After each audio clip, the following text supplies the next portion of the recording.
today I'm going to be saponifying some glycerol in preparation for making soap. As you can see, right now the time is near to 4:25 p.m. in the afternoon. And this saponification process, the first steps of it don't take too long. It's the last step where you have to wait for it to saponify, so it takes a couple of days. The first thing you're going to do is you're going to take glycerol, raw glycerol, and add it to a container. If you mass produce it, you're going to want a big container like this one. Today we're going to be saponifying about 8 liters of glycerol. Should we stop here first? No, just keep going, it's okay. Okay. Now as you notice, come on in close, check this out. This stuff is really viscous fluid, this glycerol. And from what I hear, you're going to be getting your glycerol from a biodiesel company of some kind. A lot of times when they give you that stuff, it's contaminated with methanol or water or other products. And so if your glycerol looks a little bit liquidy, you're going to need to distill it to get raw glycerol. And we'll show you that in another step. But other than that, you add this stuff in there. Oh, it's a bit slippery too. You scrape it out if you need to. You got to get it. All right. So this is a carboy here full of the glycerol that we get from the biodiesel people. All right. So you can see its viscosity. It's pretty runny, a little bit thicker than water, but not a whole lot thicker than water. Okay. And this has about 30% methanol in it. Or we take a liter of this, not just methanol, but also some water. The water is not a big deal for us, but it comes off when we distill it, if we have to. So when we distill it, the people who do the biodiesel for us over at HRI, which is affiliated with us here, they are beginning to distill it themselves and going to give it to us raw. And so that might be what your facilities, the facilities you'll be working with, will be doing. But if you don't have it demethanolated, right, haven't removed the methanol, then you have two options. One option is just to take the glycerol as they give it to you, and you can heat it up. You want to heat it up not in this container, but in a larger container that can handle the heat. You want to heat it up to almost 70 degrees Celsius above the boiling point of the methanol, and you'll want to stir it to kind of speed up the process, and then just let it evaporate into a well-ventilated, preferably outside area, so that you can get rid of all the methanol. And then again, after you've gotten rid of all the methanol, it will be thick like it was previously in the video that we just showed you.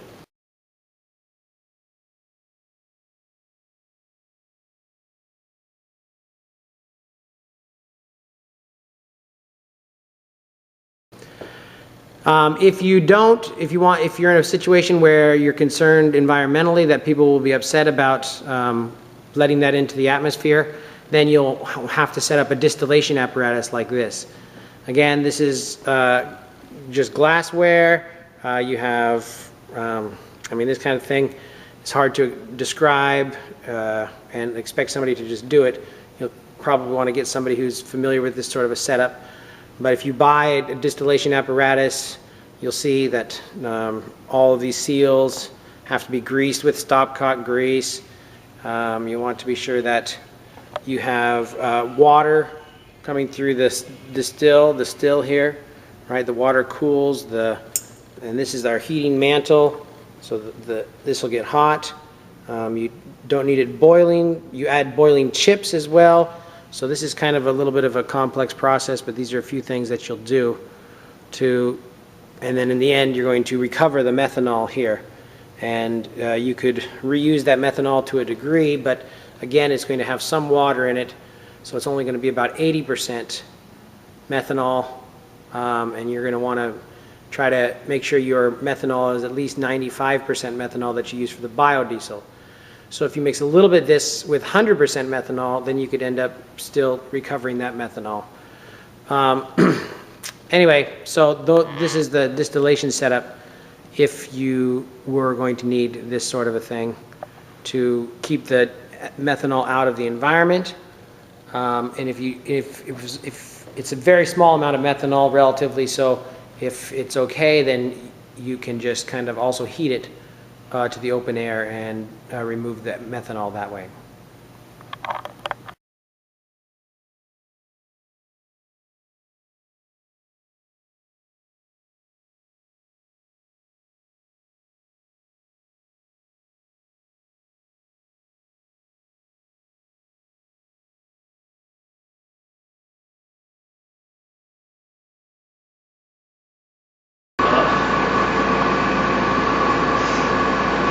Looks like chocolate syrup. You want to try some? No. Jebediah? Alright. I think I'm going to need a new pair of gloves. Alright. So that's glycerol. Oof. 1 second. Once you get your glycerol into the container, you're going to have to put some water in.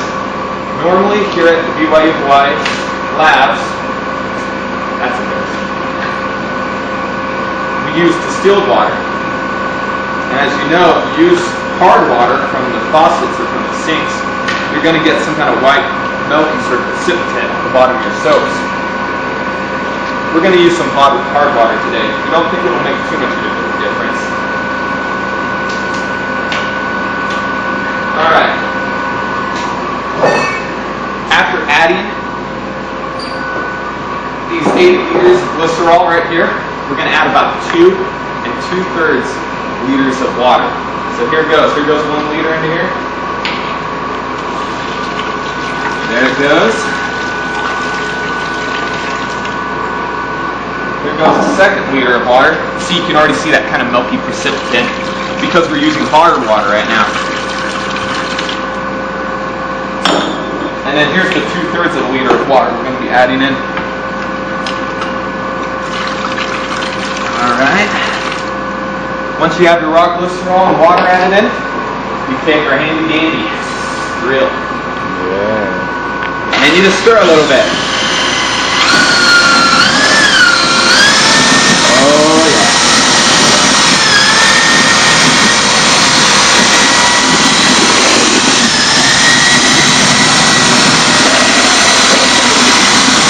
Pretty thick stuff, huh?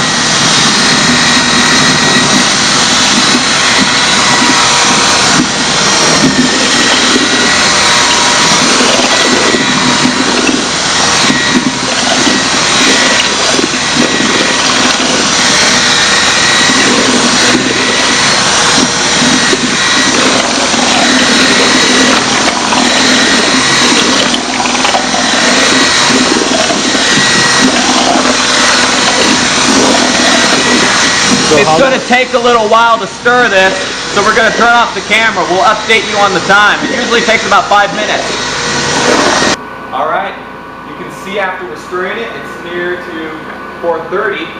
We didn't really go the full 5 minutes, but as you can see after stirring a little bit, you kind of get to look like a chocolate pudding. Albeit this is one chocolate pudding you're not going to want to try to eat. The next step of this process is you're going to need a lot of potassium hydroxide. Usually you can get it in this nice sort of solid form from some stores. And what you're going to want to do is you're going to need also, for today we're going to be using 408 grams of potassium hydroxide. Mind you, 408 grams, and we're going to be adding 408 grams of potassium hydroxide to 2 liters and 2/3 of a liter of water right here. So here it goes. Alrighty. Now,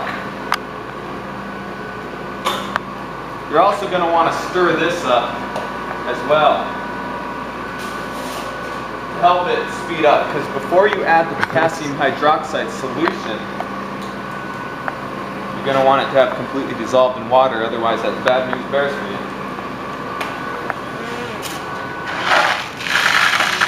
So here it goes. This bucket is going to get really hot really fast. Adding potassium hydroxide to water, when it dissolves, it's an exothermic reaction, so it's going to turn this bucket really hot. Oh yeah.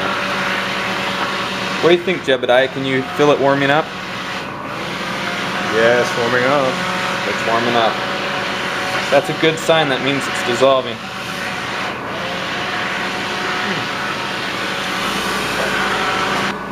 We're gonna add this in and we're gonna stir it real quick.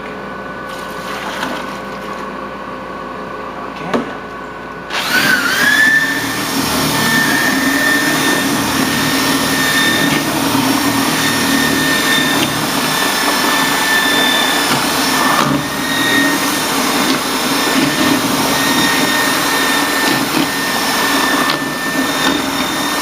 This stirring process, it also takes a little while. Alright. So we'll probably have to turn off the video, stir it a little bit, and we'll bring it back on. Update you on the time. Ready? Alrighty. Alrighty. And now we have a bit of caramel. Some caramel. This is what it's going to look like. It's going to have a nice sort of brown caramel appearance once you mix it well. And during mixing, don't forget, you want to try to avoid having chunks in there. So if you see any chunks floating around, just continue mixing until it's all mixed out. Well, let's take a look at the time. Let's see how long that's taken us. It's barely past 4:35, about 4:36. So that only took us maybe about 4 or 5 minutes to mix. Not too bad. The better the mix, the better the saponifying. So let's remove this. Maybe you can hand me one of those paper towels right over there, Jebediah. That'd be nice. Yeah. Gotta be careful now. There we go. Perfect. All right. Now what we do next. Usually we don't use a container this big. But what we're gonna do is we're gonna cover this up. Cover it up. Usually we like to use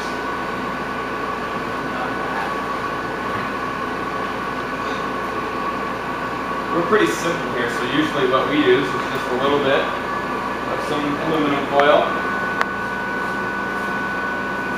Right here. We're gonna need a lot of this. Looks like we got a big container today. Oh yeah. Aluminum foil.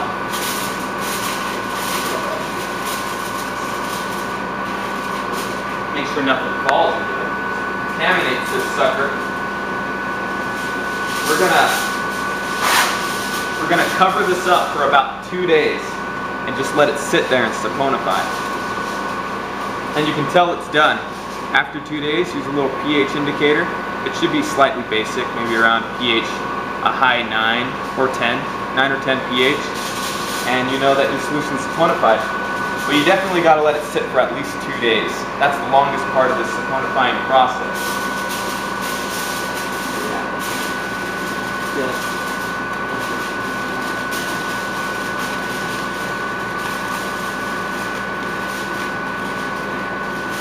There we go. Okay. Awesome. We let that sit. We'll check back on it in 2 days. Anyway, that's the basic works of saponifying your raw glycerol. Hope it's informative. Have a good day. Bye. All right, so the time's about 3:30 p.m. Making some soap for us, some foaming hand soap from our raw soap. All right, so this is the raw soap. The raw soap was made by saponifying the glycerol, and then that ends up giving us raw soap, and then we convert the raw soap to the hand soap. So this is the raw soap to hand soap step.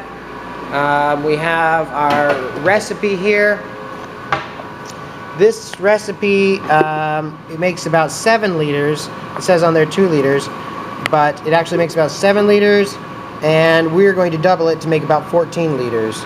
So these are the procedures. First we pour 1 liter of raw soap. This is again for the 7 liters, but we're making 2, we're doubling it, so we're going to have 2 liters of raw soap, 12 liters of deionized water into a container, and then we just have the scent. We have a variety of scents that we'll be using, that we can use, and we'll be using a, what scent do we use? The fruit rings scent.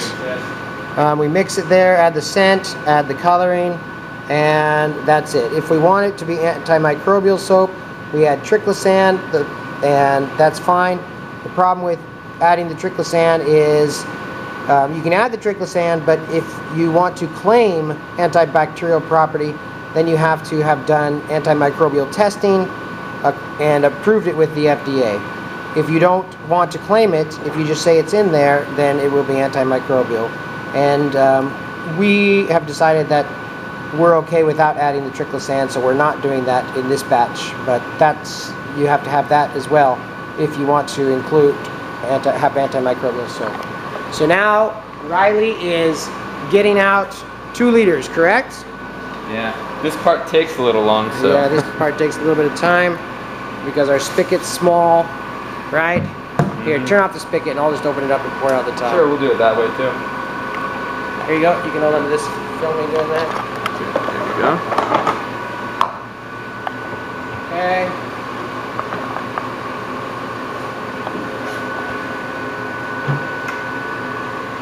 You want 2 liters, right? That's right. 3-liter container. That's a 3-liter container right there. So we don't want it completely full, just to the, whoops, there, a little bit more than we need. 2 liters, that's good. All right, so now we have our 2 liters, correct? That is correct. And then we need 6 liters of water, Yeah, correct? 12 liters water, yes. 12 liters of water, sorry. 12 liters of water. Now, at this step, if we don't use deionized water, is the deionized water that make the film, or is it not the deionized water? The hard water, the calcium ions react with the glycerol to form a strange sort of clumpy precipitate. Precipitate down at the bottom. Yeah, down at the bottom. So, I don't think that you guys are going to have a water deionizer. I think they're going to be just using regular water. Mm-hmm. If you use regular water, then you're going to have some hard soap, like from the hard water, right? Hard water clump up with a little, not clump up, but make a little bit of film, and that's going to settle to the bottom. And if that settles to the bottom, then you just pour off the top and you don't use that bottom, okay? So today we'll show them how to do it with regular water because that's probably what they're going to be doing. But deionized water, if you want to get a water deionizer, that's going to be kind of a large investment and probably not worth it. It's feasible to just make it with regular water and then let the soap settle and the hard water soap complexes and just goes down to the bottom. All right? Here, Riley, you want to take this over and do this part here? No problem. I think we're going to have to grab some. Oh yeah, We're just using that water, yeah. No problem.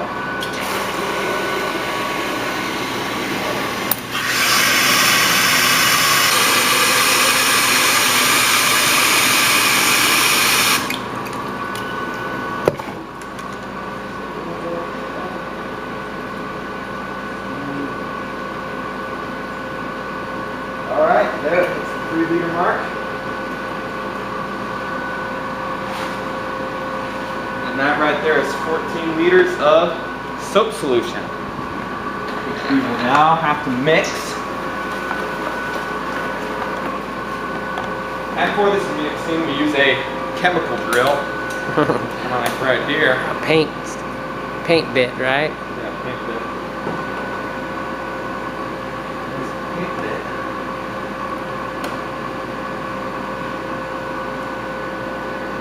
Make sure it's on tight. You don't want this thing to come loose.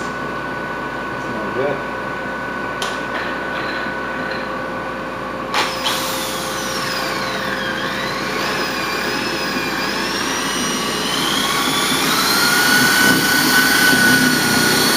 So while Riley's mixing, he has the Fruit Rings solution. This is just a scent. We bought it at a website called Nature's Gardens, and I guess just candlepro.com is the website.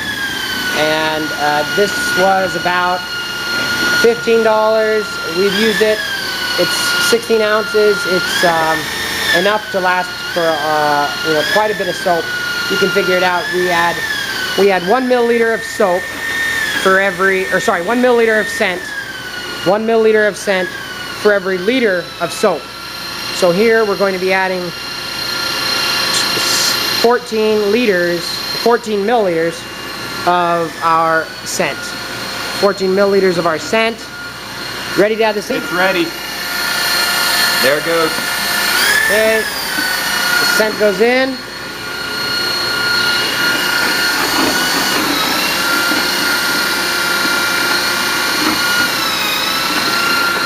We get our red food coloring. We just got enough.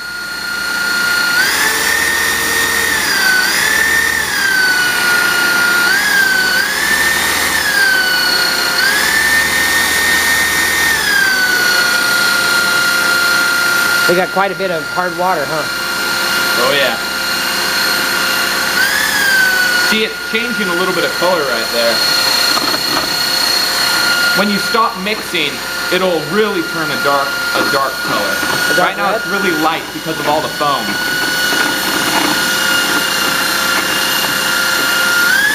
Is that enough? How about we add a couple more drops just to be safe? Yeah, I think that'll do it. That looks good. You can always tell when it goes from being brownish to it starts looking a little bit more tan with a slight pink color. Okay.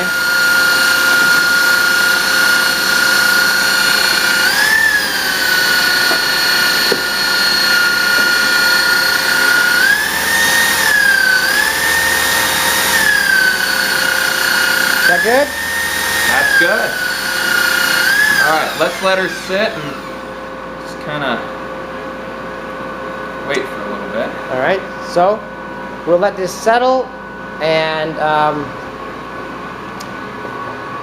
then we store it in plastic containers. This style of plastic container is nice because you have a handle to carry it, and then it's not going to leak. So sometimes eventually these things start to leak or something. This was actually a pretty good one, but we can pour it out like this and let it come out. We have a larger opening here to fill it up with. So this is some soap that we've made previously that's setting and ready to deliver when we need to. All right, so the soap process is now done, and our time. All right, so we're about 3:40, almost 3, yeah. So that's how long it takes to take the raw soap and convert it into a hand soap, hand foaming soap. All right, and let's see if we can find any bottles. So here's a little sample bottle of the end result that we hand out to give to people to kind of get an idea about what it does. So we get a foaming hand soap like that. Try to wash off my hands. Can you turn that water on for me? Sure, no problem.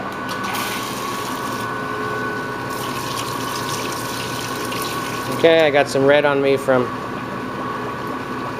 some of the food coloring. Some of the food coloring I used, yeah. All right, so that's one of the kinds of foam dispensers that we use. We also have all the larger foam dispensers that we have, the restaurant size, bathroom size. We have people borrowing them right now to test it out, so we don't have any here in the lab. But that's, again, process of going from raw soap to hand soap.